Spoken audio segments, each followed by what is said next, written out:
ริมภาคใต้แล้วนั่นรู้จักระบบยังบ่ฮู้บ่สิบอกให้มาได้การสนับสนุนจากอิหร่านจากประเทศอาหรับทั้งหลายจากมุสลิมทั้งหลายฮู้แล้วบ่คันยังบ่ฮู้ก็สิบอกให้มันเกิดปัญหาบ่สงบมาน่ะไม่เป็นอันนี้แหละไอ้พวกเจ้าอย่ายืดไปก็ยืดไปสิไม่ว่าอะไรนะไม่ไปแทรกดอกบอกไปก็ไม่ได้เอาดอกบอกเอาบุญนะบอกแค่บอกเอาบุญ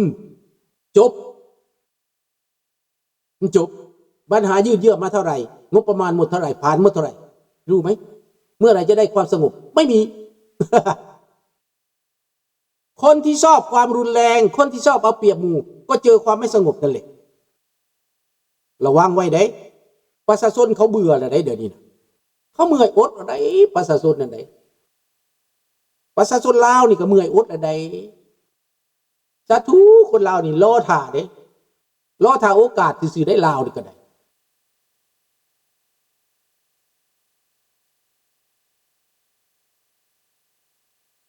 แม่นน้องธนพรเว้าถือ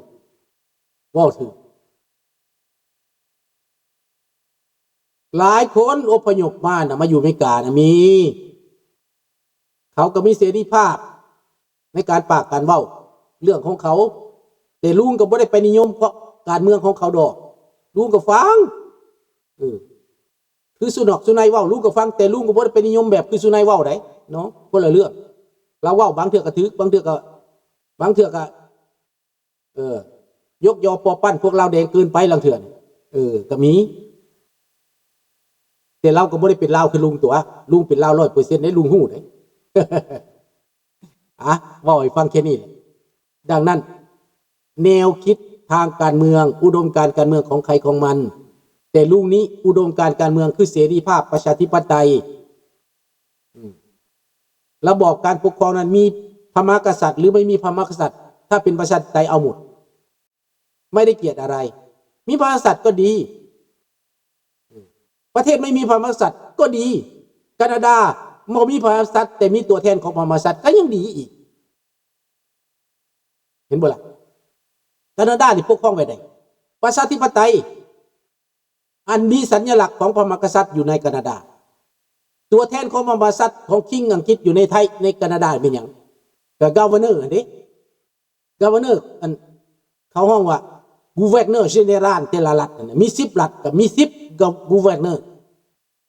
ตัวแทนของอลิซาเบธประจำอยู่ทุกรัฐแคนาดานี่ก็ยังมีความสงบก็ยังมีความเจริญมันไม่ได้เกี่ยวกันเลยนะมันเรื่องหลักการมันเรื่องกฎหมายเรื่องประชาธิปไตยพุ่นบางคนว่าย้อนอันนั้นย้อนอันนี้มันเรื่องประชาธิปไตยแล้วประเทศสเปนเนี่ยสิแล้วประเทศอื่นเนี่ยสิที่เขามีพระมหากษัตริย์เขาก็ไม่เห็นมีปัญหาเขาไม่เห็นมีปัญหาที่มีบางคนมาคิดอันใดก็บ่ดีเบิดคิดดีมันก็ดีคิดบ่ดีมันก็บ่ดีให้พยายามในประเทศไทยปัญหาของปัจจุบันนี้1ความสงบการเมืองพรรคพวกหลักการกฎหมายรัฐธรรมนูญปัญหามันเยอะจึงทำพลอยผลคือเศรษฐกิจปัญหาคือเศรษฐกิจคือการเมืองพรรคการเมืองไหนมาก็พยายามเอาผลประโยชน์ตัวเองอันนี้แหละประเทศไทยยาก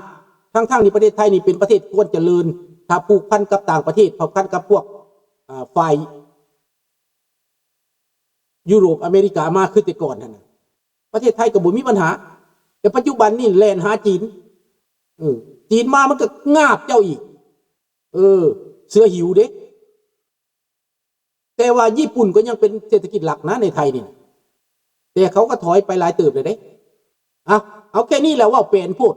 ลุงก็บ่อยากแปลนหลายเนาะคันแปลนหลายน่ะมันก็สิไปตามใจคนพี่น้องคนไทยอีกแต่ลุงว่าแปลนบ่ได้ดอกแค่นี้แหละแค่บอกเป็นเดาๆเป็นเงาให้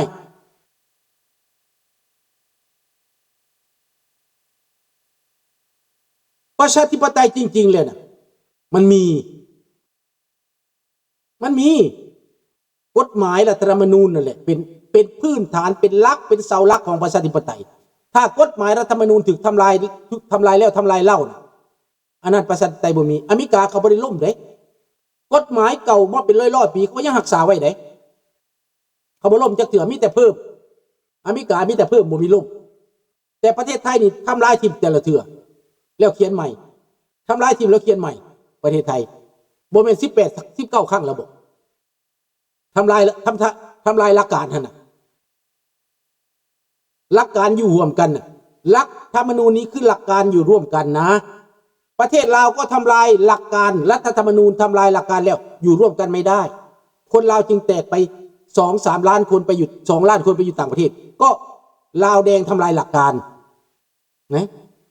ล้มล้างรัฐธรรมนูญปกครองประเทศโดยไม่ได้มีกฎหมายเป็น10 กว่าปีแล้วมาเขียนกฎหมายก็เป็นกฎหมู่กฎหมากฎหมายนี่เอื้อครอบครัวบักคำไตเอื้อครอบครัวบักทองลุนเอื้อครอบครัวบักสอนไซเอื้อครอบครัวบักไกสอนขนาดเอื้อแก้วไม่ใช่กฎหมายเพื่อลาวนะ GF บอกว่าเอาอ่านก็เดียวได้ล่าสุดรัสเซียเคยเป็นประเทศมีน้ำมันในประเทศมากจนขายน้ำมันให้ต่างประเทศล่าสุดปัจจุบันรัสเซียถูกยูเครนทำลายบ่อน้ำมันเสียหาย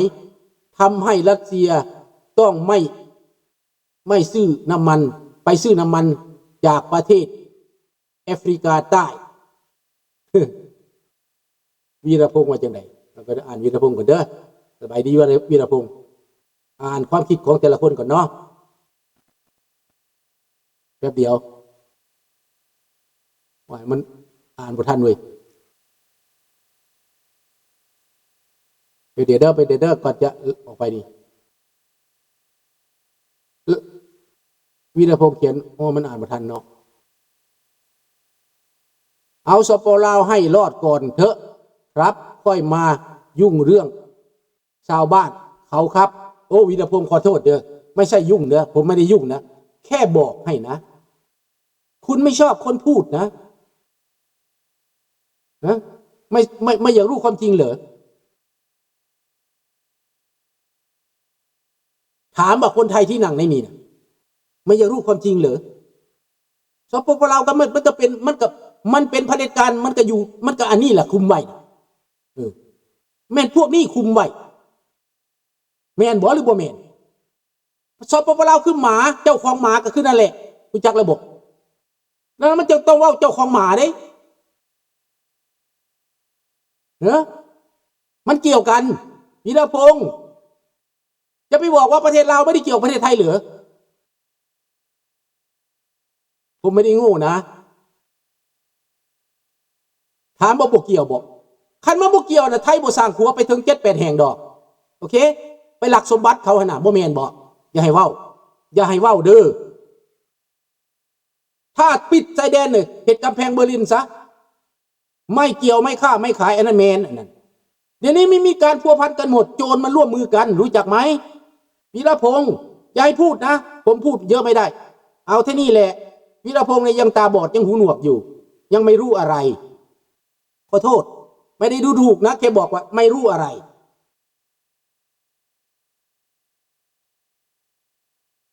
นะไม่อยากฟังอะไรอยากฟังแต่ว่าดีแม่นบอก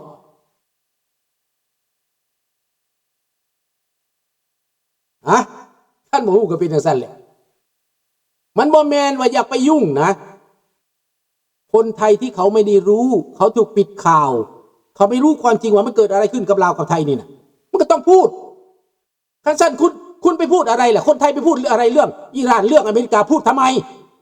เขาไม่ยุ่งเรื่องประเทศไทยก่อนล่ะคนไทยไปข่าวทำไมข่าวอเมริกาข่าวหาแดกหามันอย่างล่ะถามในวีรพงษ์บ่ไปพูดทำไมพูดหาแดกหามันอย่างทุกวันพูดข่าวเรื่องอเมริกาเนี่ยบ่จักสนธิบ่จักสิเตยยุ่นบ่จักเขาพูดทำไมเขามีข้อคิดเห็นทำไมล่ะคุณน่ะไม่รู้อะไร โลกนี่มันข่าวสารกันไปหมดก็ถามผมจะถามคุณคืนนะแล้วคนไทยไปยุ่งอะไรกับอเมริกาเป็นยังไปยุ่งกับประเทศไทยแค่ปัญหาไทยก็ยังแก้ไม่ได้อ้าวจบกันนะ แม่นหมดธนพรเอาตอบไอ้เนี่ยธนพรตอบธนพงษ์เนี่ยลูกก็ที่ตอบไปว่าเอาปัญหาไทยให้มันจบไปสิเอาโจร2-3 คนที่มันฆ่าคนตายตั้งเยอะนั่นให้มันแล้วไปก่อนอย่าไปพูดเรื่องอเมริกา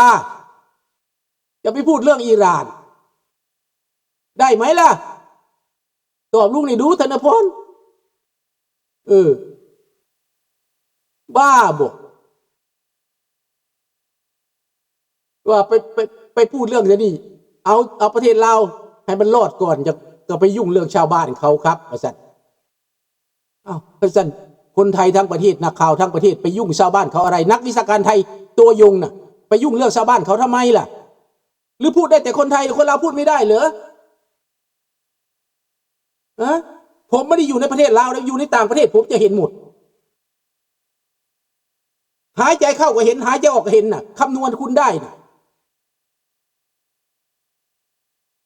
เดี๋ยวตาก็สว่างเองครับขอบคุณมากครับ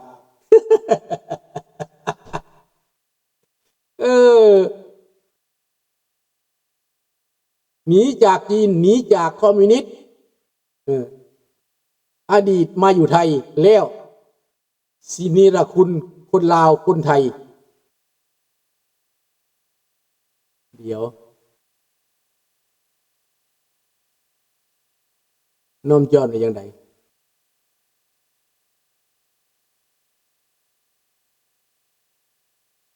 แมนอันนี้น้อมจอนบอกถึกเด้อ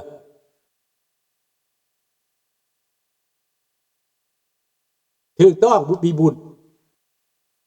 ก็เขาครอบงำนั่นแหละเขาอยากปิดหูปิดตาประชาชนเขาจังว่าทั้งสองประเทศให้ตื่นว่าให้คนลาวคนไทยเกลียดกันให้เอาประชาธิปไตยพวกนี้มันยามคุ้มหัวไว้เอาหมวกปิดหูบังตาเขาไว้บ่ให้เห็นเอาปืนออกเข้าใจแล้วบอกเอาบายบายราตรีสวัสดิ์นะพวกยังมืดมนอยู่มันก็มืดมนอยู่หั่นแหละมันบอกอย่ามายุ่งปัญหาของกูมันว่า ไม่ได้ยุ่งบอกเอาบุญให้รู้ให้ตาสว่างขอบคุณมากครับราตรีสวัสดิ์ขอบคุณมากนะครับวิริยพงษ์นักผมถามคืนไปคุณไม่ได้ตอบถามว่าคนไทยทั้งประเทศข่าวสารทั้งประเทศนับตั้งแต่ยูทูบเบอร์ไปยุ่งอะไรกับอเมริกาไปยุ่งอะไรกับอิหร่านล่ะทำไมไม่ยุ่งกับประเทศไทยประเทศไทยก็ปัญหาเยอะทำไมไม่ยุ่งในประเทศตัวเองล่ะ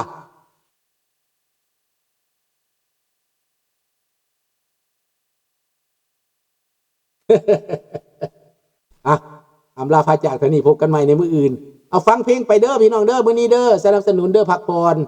อย่าเครียดอย่าขมลุงตอบโต้ก็อย่าเครียดอย่าขมเด้อขอโทษขออภัยหลายๆที่เว้าบ่ถึงอกถึงใจเด้อ